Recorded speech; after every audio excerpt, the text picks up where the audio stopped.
अंगना सजाऊंगी। वास्तव में इस गाने की गूंज आप में से न जाने कितने लोगों के कानों में गूंज रही होगी।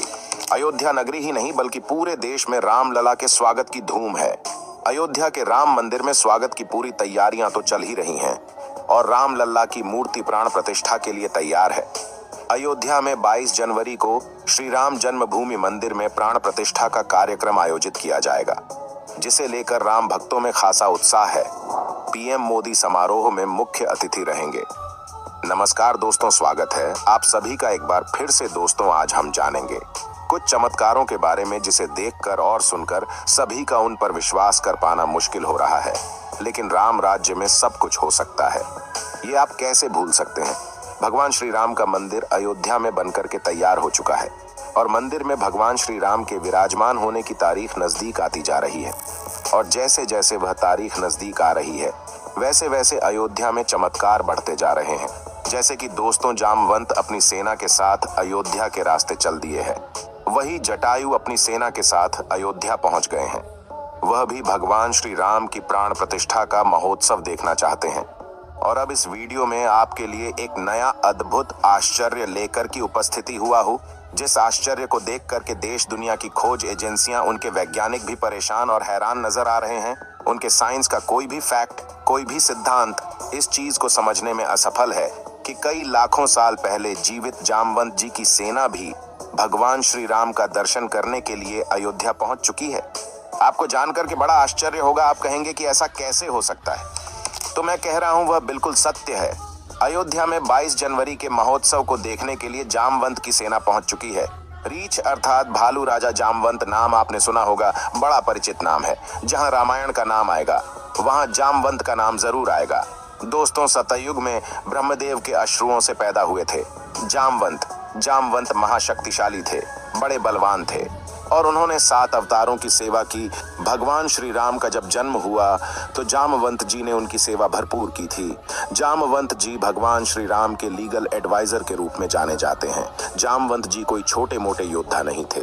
जामवंत जी महाभट्ट योद्धा थे, हनुमान जी से भी अधिक शक्तिशाली और बलवान और पराक्रमी वीर। जामवंत जी कोई साधारण भालू नहीं थे। जब भगवान श्री राम ऋषि मुख नामक पर्वत पर पहुंचे थे तो वहां भी जामवंत जी ने ही भगवान श्री राम को सलाह दी थी कि हे प्रभु, बाली महापराक्रमी है। यदि आप बलि के सामने जाओगे तो निश्चित आपकी पराजय हो जाएगी, क्योंकि बाली में आधा बल आ जाता है दूसरे व्यक्ति का और बाली को मारना संभव नहीं है। वही व्यक्ति बाली को मारेगा जो इन वृक्षों को, जो कि दोस्तों ताड्यक के वृक्ष थे, उन्हें एक ही बाण से ढा देगा।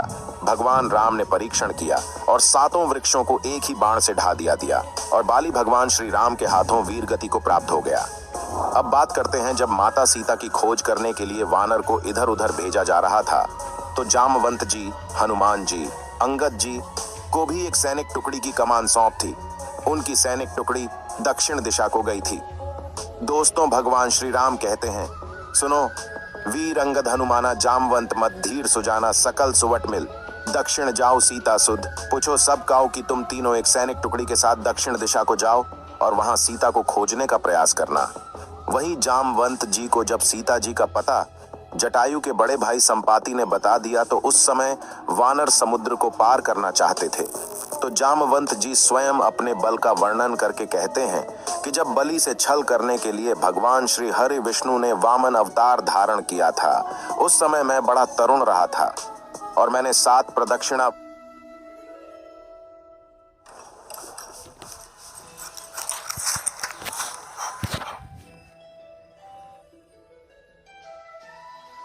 कहते हैं कि जब बलि से छल करने के लिए भगवान श्री हरि विष्णु ने वामन अवतार धारण किया था, उस समय मैं बड़ा तरुण रहा था और मैंने 7 प्रदक्षिणा वामन भगवान के उस विराट स्वरूप की थी, जिन्होंने 3 पग्गों में संपूर्ण लोकों को नाप लिया था।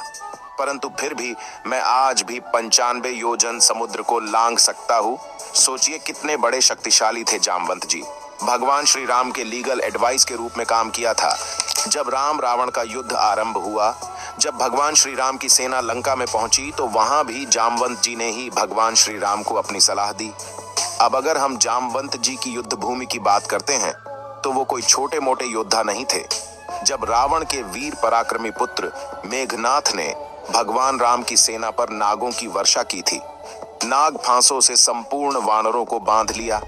भगवान श्री राम लक्ष्मण सहित हनुमान जी सहित बंधन में हो गए थे। ऐसा रामायण में लिखा हुआ है। केवल एक वीर योद्धा शेष रहा था, वह था जामवंत, और जामवंत ने दुष्ट मेघनाथ को जमीन पर पटक लिया था और उसको घुमा करके लंका में फेंक दिया। राम रावण युद्ध में जब रावण का वध हुआ, उससे पहले रावण से भी जामवंत जी कई बार भिड़े और रावण जामवंत के प्रहार को नहीं झेल सके। यहाँ तक कि कुंभकर्ण से भी जामवंत जी के भिड़ने का वर्णन लिखा हुआ है, परंतु कुंभकर्ण भी जामवंत को मूर्छित नहीं कर पाए। जामवंत भगवान श्री राम को हर समय सलाह देते रहे और उसी की सलाह पर चलकर कि भगवान श्री राम ने लंका को विजित किया था।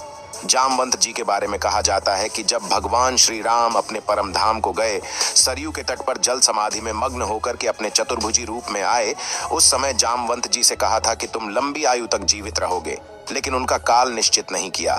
कहीं कहीं द्वापर के अंत तक का वर्णन भी मिलता है और द्वापर में भी जो भगवान श्री कृष्ण का जन्म हुआ, तो वहां भी जामवंत का वर्णन आता है। भगवान श्री राम ने जामवंत को वरदान दिया था कि जामवंत जी, तुम्हें युद्ध कोई प्रदान नहीं कर सकता, तुम्हें युद्ध मैं प्रदान करूंगा और द्वापर युग में मैं कृष्ण रूप में अवतरित होऊंगा और तब तुम्हें पराजित करूंगा। तब तुम समझ जाना कि मैं आपका स्वामी श्री राम हूं। जामवंत जी ने पूरे युग इंतजार किया और गुजरात के आसपास के क्षेत्र में जामवंत जी की गुफा है। वहां एक पुत्री के साथ रहते थे। भगवान श्री कृष्ण की जब स्यमंतक मणि का विवाद चला सत्राजित के साथ, तो स्यमंतक मणि को खोजते हुए भगवान श्री कृष्ण जामवंत की गुफा में पहुंच गए और वहां उस महावीर योद्धा ने स्वयं साक्षात पार ब्रह्म श्री हरि विष्णु के अवतार श्री कृष्ण से 28 दिन तक घोर संग्राम किया था। सोचिए कितना शक्तिशाली था जामवंत। उन्हें साधारण तरीके से पराजित नहीं किया जा सकता था। फिर वो 28 दिन बाद अपने प्रभु को पहचान गए और वहां अपनी पुत्री का वर्ण भगवान श्री कृष्ण के साथ कर दिया, जिसका नाम जामवंती वर्णित है, और स्वयं तपस्या के लिए चले गए थे। लेकिन जामवंत की मृत्यु का विवरण कहीं नहीं मिलता है। किसी भी पुराण में, किसी भी ग्रंथ में, किसी भी रामायण में यह नहीं लिखा हुआ है कि जामवंत जी की मृत्यु हो गई थी। वो स्वयं तपस्या के लिए चले गए थे और अनंत काल तक हिमालय के क्षेत्र में तपस्या कर रहे हैं। और वही समय अब नजदीक आ गया है, क्योंकि जब भगवान श्री राम का जन्म अयोध्या में हुआ था, तब देवता गण अयोध्या में आए थे। लेकिन अब वही उत्सव, क्योंकि भगवान श्री राम अपने मंदिर में विराजमान होंगे, और वह समय है 22 जनवरी, ज्यादा दूर नहीं है। वह समय अब नजदीक आ चुका है और उस दिन जब भगवान श्री राम अपने मंदिर में विराजमान होंगे, तो अपने प्रभु के दर्शनार्थ भालू की एक टुकड़ी पहुंच चुकी है। बहुत से पत्रकारों ने यह दिखाया है कि अयोध्या के आसपास भालू का एक विशाल समूह देखा गया, जिनमें बहुतायत में संख्या थी, और वह भालू अयोध्या के नजदीक आ गए हैं। तो क्यों आए? वह भी भगवान श्री राम का उत्सव देखना चाहते हैं। वह नजारा देखना चाहते हैं कि भगवान श्री राम को इंडिया के प्राइम मिनिस्टर किस तरीके से विराजमान करेंगे। उस समारोह में प्रधानमंत्री पीएम मोदी, योगी आदित्यनाथ, आनंदीबेन पटेल और बड़े बड़े दिग्गज वीआईपी वहां सम्मिलित होंगे। कई खेल अस्थियां व सम्मिलित होगी। सुरक्षा व्यवस्था के लिए जितनी भी एजेंसीज हैं, सुरक्षा एजेंसी उनको चौकन्ना कर दिया है। वहां कोई परिंदा भी पैर नहीं मार सकता, क्योंकि भगवान श्री राम का जन्म महोत्सव है और ऐसे समय को देवता भी छोड़ना नहीं चाहते। देवगण भी उस समय आकाश में उपस्थित हो जाएंगे। तो दोस्तों, इतना कुछ जानने के बाद हम कह सकते हैं कि अयोध्या में आगे और भी चमत्कार हो सकते हैं। फिलहाल अभी से यह चमत्कार मैं आपकी सेवा में प्रस्तुत कर चुका हूं। और बंदरों की बात करूं तो वानर तो अयोध्या में बहुत पहले से ही थे। हनुमान गढ़ी नामक एक पावन मंदिर है और उस मंदिर के आसपास हजारों की संख्या में वानर देखे जा सकते हैं। वानरों की कई प्रजातियां हैं जो हनुमान जी की श्रेणी के वानर हैं। वो इस समय चित्रकूट से अयोध्या पहुंच गए हैं। तो अब भगवान श्री राम अपने गर्भगृह में स्थापित मंदिर में विराजमान होंगे। अयोध्या में पूरी तरीके से महोत्सव मनाया जाएगा। यदि दर्शकों आपको भी अयोध्या जाने का मौका मिले तो आप जरूर जाएं और हमें कमेंट करके लिखें कि कौन कौन भाई अयोध्या 22 तारीख को जाएंगे।